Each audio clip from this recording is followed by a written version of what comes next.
I'm Claire Taylor and I'm a 2023 Nuffield Farming Scholar from the UK, and I was generously supported with my scholarship by the Royal Highland Agriculture Society of Scotland. Now, for the past 2 years, I've travelled across 6 continents exploring my topic, turning the tide on the anti-farming agenda. This has taken me to the feedlots of Brazil, to the dairy farms of New Zealand, into the Maasai communities of Tanzania, and into the famous halls of the Food and Agriculture Organization of the United Nations in Rome. I set out to understand whether scrutiny in agriculture is increasing around the world, how we are responding to that increasing pressure, and how we can look to position agriculture in a more positive light. So I grew up on a small beef farm on the west coast of Scotland and pursued a career in journalism, first at the BBC and later as political editor of the Scottish Farmer. I saw firsthand how farming stories often stay within our echo chamber. I wanted to understand why communication between agriculture and the wider public, the media and policymakers keeps breaking down, and what we can do to better engage and rebuild trust. The Nuffield journey took me through 16 countries, meeting with journalists, farmers, policymakers, scientists, activists, industry leaders. Everywhere I went, one thing was clear: that agriculture is under immense scrutiny. We're now expected to feed and clothe a rising population, all whilst minimising our climate and environmental impact, while shouldering the realities of increasing volatile weather patterns, geopolitical tensions, unrealistic policy agendas and timeframes, rising activism and misinformation. But beneath the pressure, I also found something hopeful. People and organisations embracing scrutiny as a chance to engage, to listen, and to tell a better story. In Brazil, I met farmers pioneering sustainable land practices who showed me that behind the headlines about deforestation are countless untold stories of progress and innovation.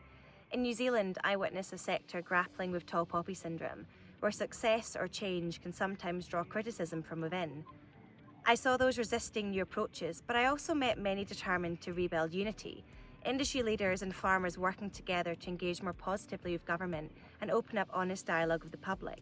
In Australia, I saw the impact of fragmented advocacy and reactive communication, a sector full of passion but too often speaking in competing voices. Yet among that noise, I found industries like cotton and feedlotting leading the way, championing progressive practices and transforming negative perceptions. In Kenya, I visited one of the country's largest avocado and macadamia farms.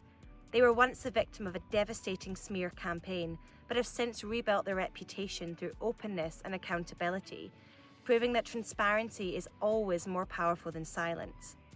In the Netherlands, I saw the consequences of policy reform without collaboration, as dairy farmers under growing pressure were exiting the industry in their droves. But I also saw a political movement which was born out of a frustration that rural communities are being left out of urban-focused policymaking.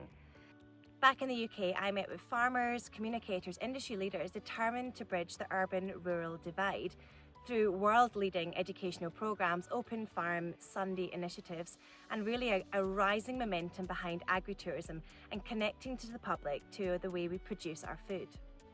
Overall, I found that when farmers open their gates, when we seek to listen and engage rather than educate, when we share our stories authentically and with pride, something powerful happens: trust grows. And that trust will shape the future of farming more than any protest or policy or headline ever could. In my report, I share my 5 C's framework. These are 5 simple shifts that I think could really transform the way agriculture shows up in the world. It starts with curiosity, the willingness to step outside our own echo chambers and truly listen, to be engaged in other people's stories and struggles, not just our own. Then comes communication, telling stories that connect on a human level, not with jargon or defensiveness, but through honesty and emotion. And conscience. It's about going further than simply maintaining a social license to operate. It's about choosing to embed strong values and showing that agriculture can lead on things like climate action, health and community well-being. And connection. Connection means being transparent, sharing both the highs and the lows, even when it's imperfect or uncomfortable. Vulnerability builds credibility, and credibility builds trust. And finally, collaboration. Working together across sectors, borders and generations, unifying our efforts and messages, and building each other up instead of pulling each other down. Agriculture needs more visible champions. These 5 shifts are what will move us from defence to dialogue, helping rebuild agriculture's credibility, relevance and trust in the years ahead. My Nuffield farming journey has been truly life-changing. Here I am, farming and living on the other side of the world in Australia, beginning a new chapter. This experience has pushed me beyond my comfort zone into conversations that challenged my mindset, fed my curiosity, and deepened my commitment to advocating for a sector that is largely supported and widely misunderstood.